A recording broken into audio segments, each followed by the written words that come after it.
सो hello दोस्तों, welcome back to zero YouTube channel. This is Shivani Keswani और आज हम बात करने वाले हैं IBPS PO मेंस की स्ट्रैटेजी पर। ये स्ट्रैटेजी आप सबके लिए बहुत इंपॉर्टेंट होने वाली है। मैं इसमें एक एक चीज डिटेल में आपको समझाने वाली हूँ। वीडियो थोड़ा लंबा हो सकता है तो आप इसको 1.5x या 2x की स्पीड पे देख लेना ताकि आप इससे सबसे ज्यादा फायदा उठा पाओ। और कॉपी पेन जरूर साथ में ले लेना और लिखते जाना जो जो चीजें मैं आपको बता रही हूँ, वरना आप लास्ट में स्क्रीनशॉट भी ले सकते हो। ठीक है, सबसे पहले तो बात कर लेते हैं। इसका प्रीलिम्स कल हो चुका है। एक प्रीलिम्स 23 को था और एक 30 को था।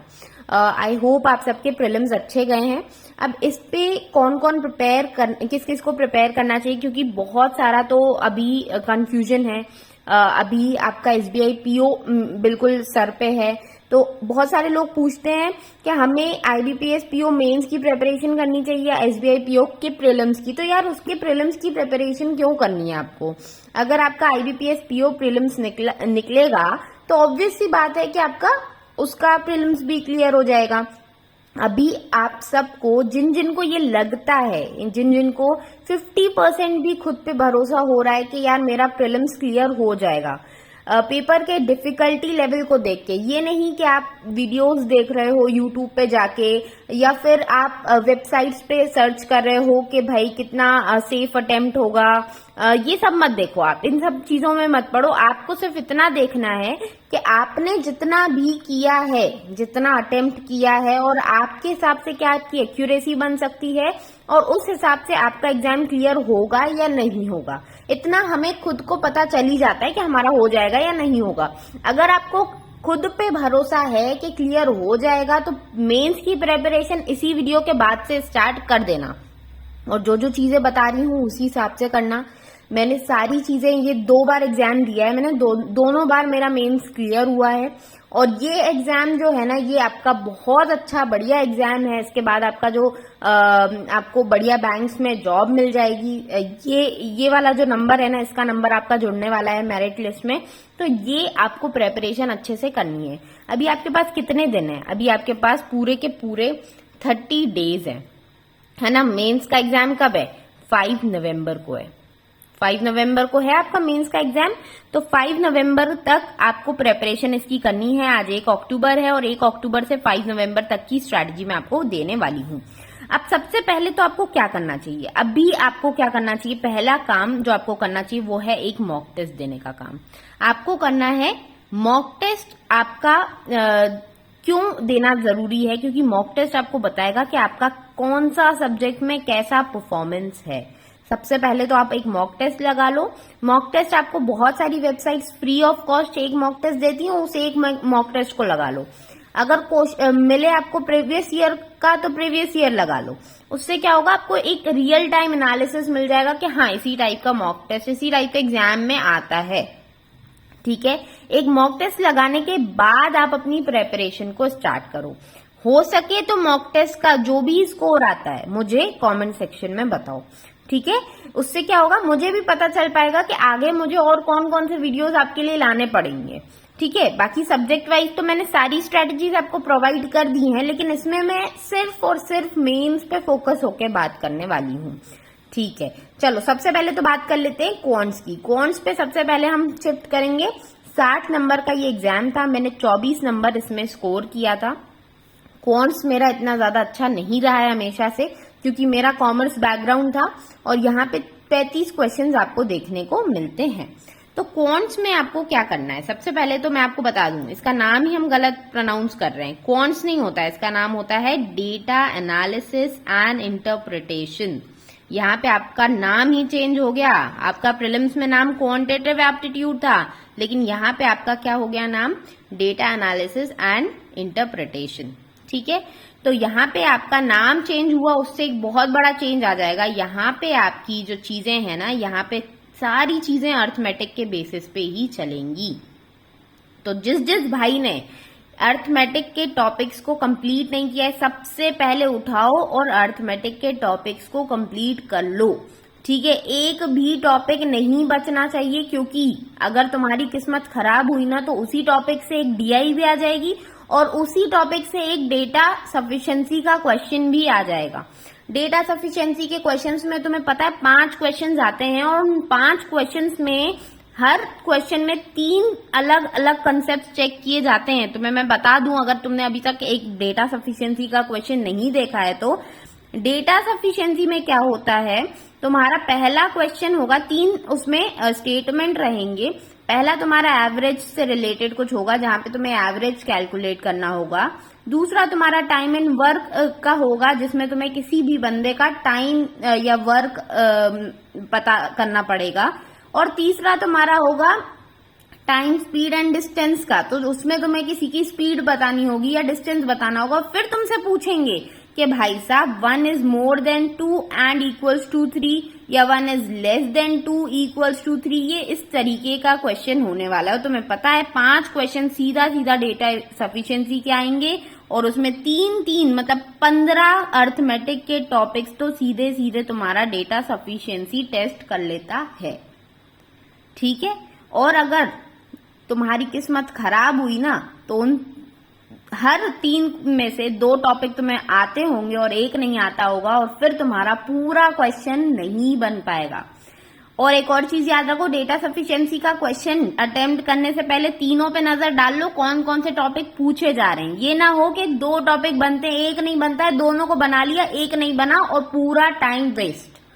ठीक है, सबसे पहले तुम्हें क्या करना है, अर्थमेटिक के बचे हुए जितने टॉपिक्स हैं कंप्लीट कर लो, क्योंकि यहाँ पे डेटा एनालिसिस एंड इंटरप्रिटेशन हो रहा है।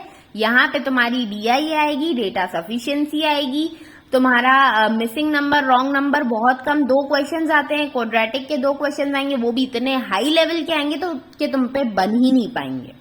तो तुम्हें बचाएगा कौन, अर्थमेटिक ही बचाएगा। तो अर्थमेटिक को तुम्हें अच्छे से कर लेना है। अर्थमेटिक के सारे एक भी मत छोड़ना, एक भी मत छोड़ना। यहाँ पे सिलेक्टिव स्टडीज मत कर लेना गलती से भी, क्योंकि मैंने बताया ना कि किस्मत खराब हुई ना तो वो 2-3 बार पूछ लिया जाएगा उसी टॉपिक में से। इसलिए सारे के सारे अर्थमेटिक टॉपिक्स अभी के अभी पहले क्लियर करो। ठीक है, और उसके बाद ही तुम टॉपिक वाइज स्टार्ट कर दो। कैसे, डीआई की तुम प्रैक्टिस चालू कर दोगे, डेटा सफिशिएंसी की प्रैक्टिस चालू कर दोगे, और कई सारे जो केसलेट्स होते हैं, केसलेट्स भी आते हैं तुम्हारे, वो उसकी भी प्रैक्टिस करोगे तुम। और क्या क्या आता है भाई, तुम्हारा क्वाड्रेटिक के आते हैं तो क्वाड्रेटिक के भी करोगे तुम। तुम्हारा मिसिंग नंबर, रॉन्ग नंबर आता है, बहुत अजीब टाइप का आता है, मैं पहले ही बता रही हूँ, इसके भरोसे चले मत जाना। ये 4 नंबर 5 नंबर के आएंगे, उससे ज्यादा के नहीं आएंगे ये दोनों मिला के। समझ में आ रहा है? इसीलिए तुम्हें अर्थमेटिक बहुत अच्छे से करनी, इतने अच्छे से कि तुम्हारा भी कम से कम 30 तो स्कोर बने, 60 नहीं, 60 में से कम 30 तो बनना चाहिए ना। और 2 नंबर के क्वेश्चंस को तुम्हें ज्यादा फोकस देना है, क्योंकि यहाँ पे 35 क्वेश्चन 60 नंबर के, तो कई सारे क्वेश्चंस तुम्हारे 2 नंबर के रहेंगे। ठीक है, और कई सारे तुम्हारे 1 नंबर के रहेंगे। 2 नंबर के क्वेश्चंस में तुम्हें फायदा होगा, 2 नंबर के क्वेश्चंस भी टाइम उतना ही लेते हैं, ज्यादा टफ नहीं देते हैं वो, बट हाँ उसमें तुम्हें ज्यादा नंबर कैच हो जाएंगे। तो तुम्हें data sufficiency, data analysis, data interpretation, ये सारे क्वेश्चंस पे मेन फोकस करना है। लेकिन उससे पहले तुम्हें अर्थमेटिक के टॉपिक्स क्लियर करने हैं, क्योंकि वही क्लियर होंगे तब जाके तुम्हारा बाकी का चीज हो पाएगा। ठीक है, तब जाके तुम्हें प्रैक्टिस स्टार्ट करनी है। तो मैं तुम्हें टाइम दे रही हूँ, अभी तुम्हारे पास 30 दिन है, 15 दिन के अंदर अंदर पूरे अर्थमेटिक के टॉपिक्स क्लियर कर लो। समझ में आई? फिर 15 दिन में तुम्हें प्रैक्टिस करनी है। ठीक है, आ जाते हैं रीजनिंग पे। अब रीजनिंग में मेरा स्कोर कितना था, 60 में से 26.5 का स्कोर मेरा रीजनिंग में था। रीजनिंग में 45 क्वेश्चंस आते हैं। रीजनिंग का जो सबसे भयावह पोर्शन है वो है तुम्हारा पजल्स का। इतने भयानक पजल्स देखने मिलेंगे कि तुम्हारी ना मतलब अंदर से आत्मा बोलेगी कि भाई साहब ये क्या देख लिया। ठीक है, लेकिन करना तो है ही। तो एक तो आएगा तुम्हारा पजल्स वाला सेक्शन, एक आएगा तुम्हारा मिसलीनियस वाला सेक्शन। कोशिश करो मिसलीनियस को बहुत अच्छा कर लो। मिसलीनियस में तुम्हारा क्या क्या आएगा, मिसलीनियस में तुम्हारा डायरेक्शन डिस्टेंस आएगा, इसमें थोड़ा सा वो लोग घुमा के देते हैं। ब्लड रिलेशन आएगा। ब्लड रिलेशन अगर तुम्हारा ना किस्मत खराब हुई तो ब्लड रिलेशन पे वो लोग एक पजल पूछ लेंगे। ज्यादातर यही होता है कि ब्लड रिलेशन पे वो पजल पूछ लेते हैं। ठीक है, अगली चीज क्या करनी है भाई साहब, direction distance, blood relation, coding decoding आता है। ठीक है, कोडिंग डिकोडिंग आता है तुम्हारा, और तुम्हारा इनपुट आउटपुट आता है। इनपुट आउटपुट तो फिक्स है, इनपुट आउटपुट के 5 से 6 क्वेश्चंस फिक्स हैं, तो इनपुट आउटपुट के बहुत सारे क्वेश्चंस बनाओ, रोज का एक क्वेश्चन इनपुट आउटपुट का बनाओ। उससे क्या होगा कि इनपुट आउटपुट का वहां पे तुमसे बन जाएगा, इनपुट आउटपुट तुम्हें अच्छे खासे नंबर भी दे देगा। दूसरी चीज क्या होती है, लॉजिकल रीजनिंग के क्वेश्चंस आते हैं, ठीक है। तो मतलब तुम्हें बेसिकली मैं तुम्हें क्या बोलने को क्या करने को बोल रही हूं कि तुम्हें पजल्स और मिसलीनियस में से चुनना किसको है, मिसलीनियस को, क्योंकि पजल्स का लेवल जो होता है बहुत हाई होता है। अगर तुम पजल्स को चुनते हो तो तुम्हारा पजल एक्सट्रीम वाला बढ़िया होना चाहिए, ठीक है। तो ज्यादातर मैं एवरेज लोगों की बात कर रही हूँ, एवरेज लोगों का मिसलीनियस अच्छा होता है। मिसलीनियस अच्छा नहीं, अच्छा करना पड़ता है क्योंकि पजल में हमारा अच्छा नहीं होता है हाथ। तो तुम्हें क्या करना है, ये जो मिसलीनियस के टॉपिक्स है ना, तुम्हें इसमें चला लेनी है अंशुल सैनी सर की वीडियोस, अंशुल सैनी सर की वीडियोस चला लेनी है। और उसमें भी ना तुम्हें देखना है, तुम्हें ऐसे मतलब यूट्यूब पे डालना है direction and distance mains question by Anshul Saini, blood relation mains question by Anshul Saini, ऐसे ऐसे करके तुम्हें एक एक टॉपिक यहां तक कर लेना है, ठीक है। और लॉजिकल रीजनिंग वाला कौन पढ़ाता है, लॉजिकल रीजनिंग वाला हर्षल सर बहुत अच्छा पढ़ाते हैं, मैंने सुना है। मैंने खुद तो नहीं पढ़ा क्योंकि मेरी लॉजिकल रीजनिंग ना सिर्फ न्यूज़पेपर से होती थी। मैंने इतना ज्यादा एडिटोरियल रीडिंग ये सारी चीजें इतनी की हैं कि मुझे कभी लॉजिकल रीजनिंग को पढ़ने की जरूरत नहीं पड़ी। हाँ, बट लॉजिकल रीजनिंग में जो वर्ड्स आते हैं तुम्हारे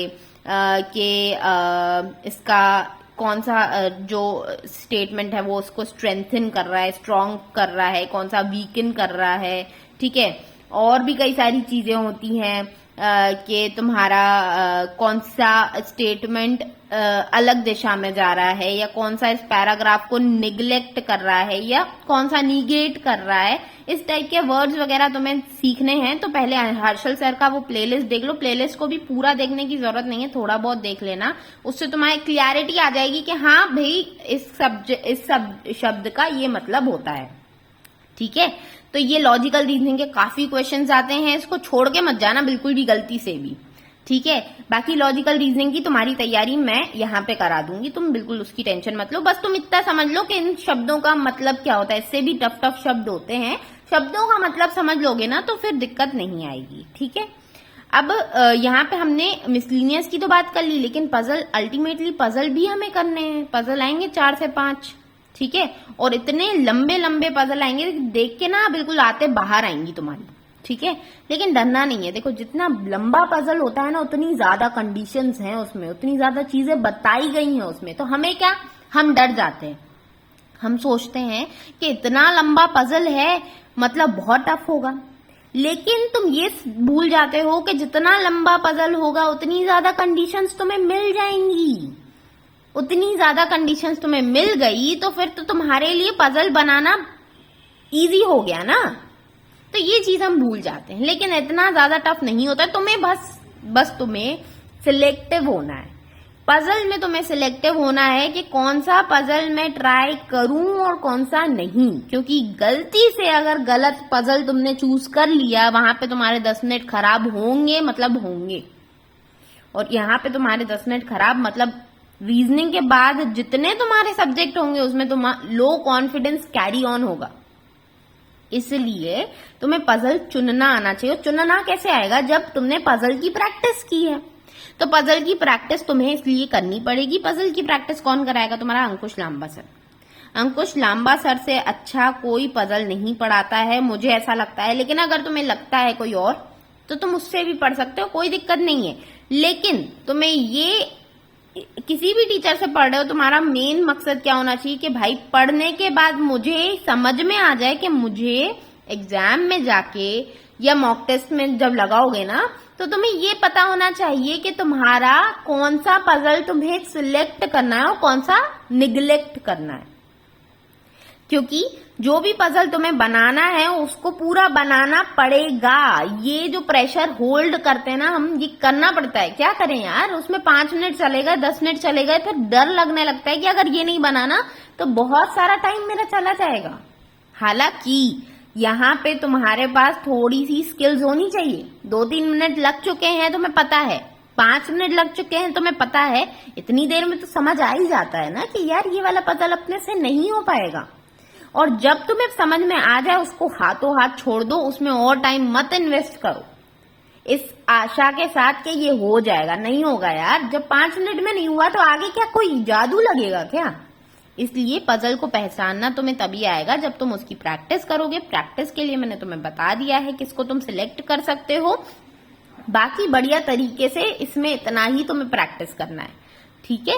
जब तुम मॉक टेस्ट लगाओगे ना तो मॉक टेस्ट में तुम्हें समझ में आ जाएगा कि यार किस लेवल के पजल्स आते हैं, किस लेवल के मिसलिनियस क्वेश्चंस आते हैं। तब तुम्हें समझ में आ जाएगा कि मुझे कहाँ अपना टाइम इन्वेस्ट करना है। बाकी मैंने चीजें बता दी हैं तुम्हें, ठीक है। यहाँ पे तुम्हारा पजल का भी कंप्लीट हो गया, रीजनिंग का कंप्लीट हो गया। अब बात कर लेते हैं इंग्लिश की, माय फेवरेट सब्जेक्ट। इंग्लिश में क्या करना है, तुम्हारे पास 35 क्वेश्चंस आने वाले हैं 40 नंबर के, ठीक है। 40 नंबर के आएंगे और 30 नंबर मेरे आए थे, ठीक है। इंग्लिश में हमेशा अच्छा स्कोर क्यों हो पाता है मेरा? इंग्लिश में सिर्फ एक ही रामबाण है और कुछ भी नहीं है, एडिटोरियल। और उस एडिटोरियल की मदद से मेरा हर सेक्शन चमकता है, हर सेक्शन चमकता है। तुम देख लो यहाँ पे पजल इतने लंबे लंबे आएंगे, मैं नहीं डरती क्योंकि मुझे पता है कि मुझे इसको समझना है। बस समझ में आ गया, मुझे पता है कि मुझे बनाने आता है तो मैंने सिलेक्ट किया है, ठीक है। सिलेक्ट करने के बाद मुझे बस उसकी सारी कंडीशंस नोट करते जाना है बस, और कुछ भी नहीं करना है मुझे, और फिर उसको बना लेना है। तो सबसे पहले तो कॉम्प्रीहेंशन आना चाहिए। कॉम्प्रीहेंशन कैसे आएगा? कॉम्प्रीहेंशन आएगा तुम्हारा रीडिंग से। जितनी ज्यादा हैवी वाली रीडिंग करोगे तुम, क्योंकि तुम्हारा मेंस का एग्जाम है तो तुम्हें इजी रीडिंग कॉम्प्रीहेंशन नहीं आने वाले, तुम्हें ये पता होना चाहिए। तुम्हारे पास टफ रीडिंग कॉम्प्रीहेंशन आएंगे, डायरेक्ट क्वेश्चंस नहीं आएंगे, ज्यादातर इनडायरेक्ट क्वेश्चंस आएंगे जिसमें तुम्हें समझना पड़ेगा। You have to read between the lines, ठीक है। तो यहाँ पे तुम्हें समझने के लिए कॉम्प्रीहेंशन तुम्हारा बहुत अच्छा होना चाहिए। कॉम्प्रीहेंशन अच्छा करने के लिए I would suggest only to go with editorials, no novels, no reading any other material, nothing else. You just need to read your editorial on daily basis and that too heavy वाले editorials पढ़ो। Go with the Hindu पढ़ सकते हो, financial express पढ़ सकते हो। बहुत सारे articles they directly take from these newspapers, ठीक है। बिजनेस लाइन पढ़ सकते हो, बिजनेस स्टैंडर्ड पढ़ सकते हो, मिंट पढ़ सकते हो, और आपका इकोनॉमिक टाइम्स पढ़ सकते हो। तो ये सारे न्यूज़पेपर्स को उठाना है। Don't go with Indian express, ये थोड़े से लेवल इनका कम होता है, इसीलिए तुम्हें ज्यादा से ज्यादा टफ वाले एडिटोरियल्स पढ़ने हैं, ठीक है। कोशिश करो मिंट के पढ़ो। मिंट के पढ़ोगे ना तो यहाँ पे तुम्हारा एसबीआई पीओ प्रीलिम्स की भी प्रिपरेशन हो रही है और एसबीआई पीओ मेंस में भी हैवी वाली चीजें पूछी जाती हैं। तो मिंट का पढ़ोगे ना तो बिल्कुल बजर बट्टू हिल जाएंगे तुम्हारे, और तुम्हें समझ में आ जाएगा कि किस लेवल का मुझे तैयारी करनी है, ठीक है। इसलिए टफ वाली चीजें पढ़ोगे तो बहुत अच्छे से तैयारी कर पाओगे। हो सकता है तुम टफ पढ़ के जाओगे और यहाँ का तुमने आर्टिकल पूछ लिया तो ये वाला तुम्हें हलवा लगेगा। समझ में आई? तो इंग्लिश में और कुछ नहीं करना है। मैं और कुछ नहीं करती थी, मैं सिर्फ एक तो मॉक टेस्ट देती रहती थी और एक तुम्हारे एडिटोरियल्स पढ़ती रहती थी, और कुछ नहीं करती थी। अब यहाँ की ना आपके पास 30 दिन है। 30 दिन में जितने मॉक टेस्ट दिए गए हैं ना, तुमने जो भी खरीदा है उसमें जितने मॉक टेस्ट हैं उसको डिवाइड कर लेना 30 से और दे देना जितने मॉक टेस्ट आ रहे हैं। तुम्हारे 15 है मॉक टेस्ट, तो रोज के 2 मॉक टेस्ट करते जाओ। रोज का एक मतलब हर 2 दिन में एक मॉक टेस्ट आपको लगाना है, ठीक है। वैसे तो ज्यादातर 10-15 ही होते, इससे ज्यादा होते नहीं है। तो 2 दिन में एक मॉक टेस्ट लगाओगे ना तो एक दिन तुम्हें मॉक टेस्ट लगाने में लग जाएगा, दूसरा दिन तुम्हें एनालिसिस करने में लग जाएगा। लेकिन उसके साथ साथ तुम्हें ये चीजें करनी है, तुम्हें टाइम निकालना है। तुम्हारे पास 30 दिन ही तो हैं। तुम अपनी जिंदगी के लास्ट मानो कि इन 30 दिनों में मुझे जितना करना है ना इन 30 दिनों में करना है। उसके बाद मुझे बस इंटरव्यू की प्रिपरेशन में उतना ज्यादा लोड लगता नहीं है। इंटरव्यू की प्रिपरेशन करेंगे और भाग जाएंगे बस तैयारी से दूर, ठीक है। तो ये लास्ट 30 डेज में तुम्हें जितना झोंकना है खुद को झोंक देना है यहाँ पे, ठीक है। अब बात कर लेते हैं अगले की, जो कि है तुम्हारा जनरल अवेयरनेस। यहाँ पे तुम मेरा स्कोर देख रहे हो, बहुत कम है, 40 में से 10। अब तुम सोचोगे कि यार इसका इतना कम स्कोर है, ये क्या बताएगी हमें। पर मैं तुम्हें बता दूं कि एग्जाम की टफनेस जो थी ना उसमें एवरेज स्कोर ही 5 से 6 था।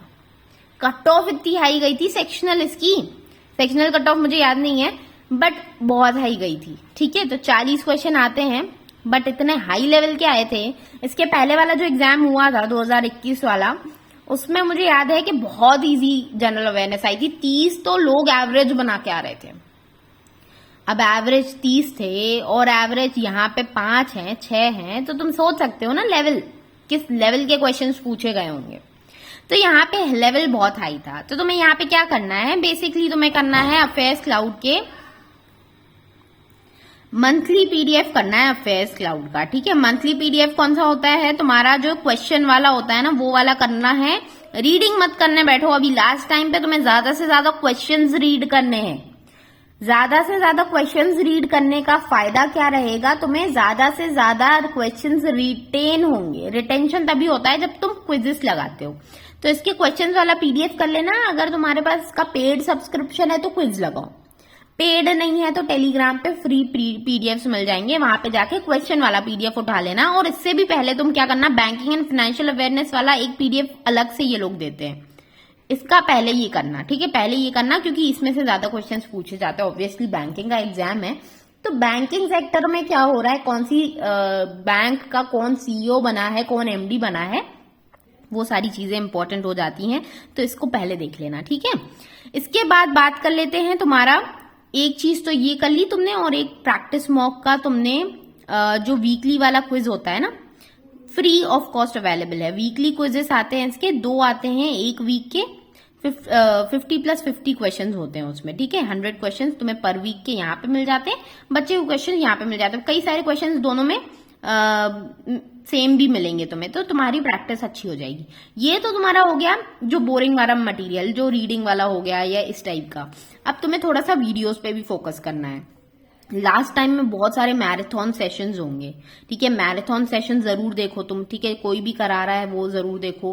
प्लस तुम्हें जो मंथली वाले कंपाइलेशंस होते हैं ना वीडियोस के रूप में, मंथली कंपाइलेशंस बहुत सारे ये लोग प्रोवाइड करते हैं। अफेयर्स क्लाउड खुद देता है, टॉपिक वाइज देता है, मंथली देता है, और भी कई सारे चैनल्स हैं, अड्डा है, ऑलिव बोर्ड है, ये सब लोग मंथली लेके आते हैं। मंथली कंपाइलेशंस तुम्हें जरूर पढ़ने हैं। उससे क्या होगा वो देखना है, मतलब तुम्हें मिला के बात ये है कि इसको ना 1.5x की स्पीड में, 2x की स्पीड में देखो। इससे क्या होगा, तुम्हारा जल्दी जल्दी रिवीजन हो जाएगा। ठीक है, इसको तो तुम स्पीड में नहीं पढ़ सकते, इसको तो जितनी तुम्हारी स्पीड है उतने में ही करोगे, बट हाँ इसको स्पीड में देख लेना, क्योंकि यहाँ पे और यहाँ पे चीजें सेम होने वाली हैं। पहले तुम ये करना, उसके बाद ये करना, उसी पर्टिकुलर मंथ का पहले तुम ये कर लेना, फिर ये करना।